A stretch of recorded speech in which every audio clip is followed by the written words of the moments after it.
Let's talk about free agency. You mentioned it. Who are some guys that you think the Browns might be targeting and focusing in on as free agency hits next week? Yeah, we're starting to get some of those breadcrumbs with free agency. Tyrell Williams seems to be a name, the wide receiver from the LA Chargers. Big guy, 6'4", has had some good seasons with the Chargers. Was really good, had his breakout year when Keenan Allen went out with an injury. Has sort of, as they drafted Mike Williams, the kid out of Clemson a couple years ago, has sort of stepped back a little bit. So you're not going to look at his box score and love it. But if you remember in Cleveland, he had a couple really good catches, couple touchdowns, a long play. I think 3 long catches were his total for that game. So Browns fans should be familiar with his game.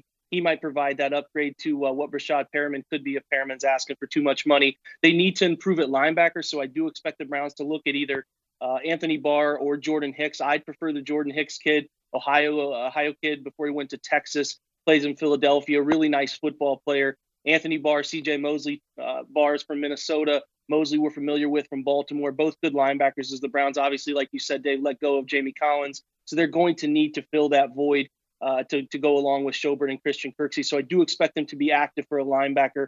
They would probably look at defensive tackle at some point too. Some names, Darius Philon, Tim Jernigan, Henry Anderson from New York is also out there as well. So those are some guys that they could look to target to go alongside Larry Ogunjobi so that when they go into the draft, they have the players that they don't feel need, that forced into taking a player for a need. They can look at, give me the best player on the board because we have some answers here. If we can't get that player we love.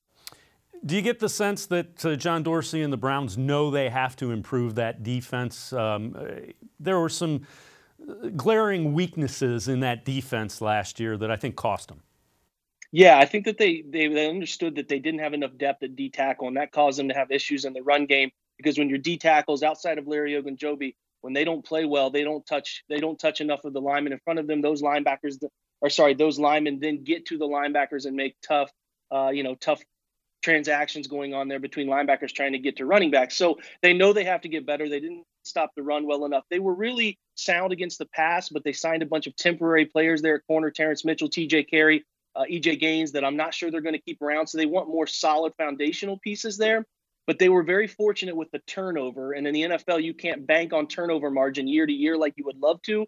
So the yardage allowed was sort of canceled out by those turnovers that they were being able to acquire. And you don't know if those turnovers, those breaks that happen with turnovers are going to be there year to year. So you need a more sound, attack in terms of all 3 levels, being able to maintain and get your defense to where it needs to be. So the improvement at pass rush, and John Dorsey has alluded to this, he wants 4 pass rushers up front. Getting to the quarterback is paramount in the NFL these days. So 4 guys who can get after the quarterback up front, and then better coverage linebackers are what they're looking for. When you think of what the Browns' defense will be under Steve Wilks, is there a different scheme? Is it going to feel different? Is it going to look different? It is not going to look entirely too different. Him and Greg Williams both play 4-3 base. They're both aggressive. I would actually say Steve Wilks is more aggressive.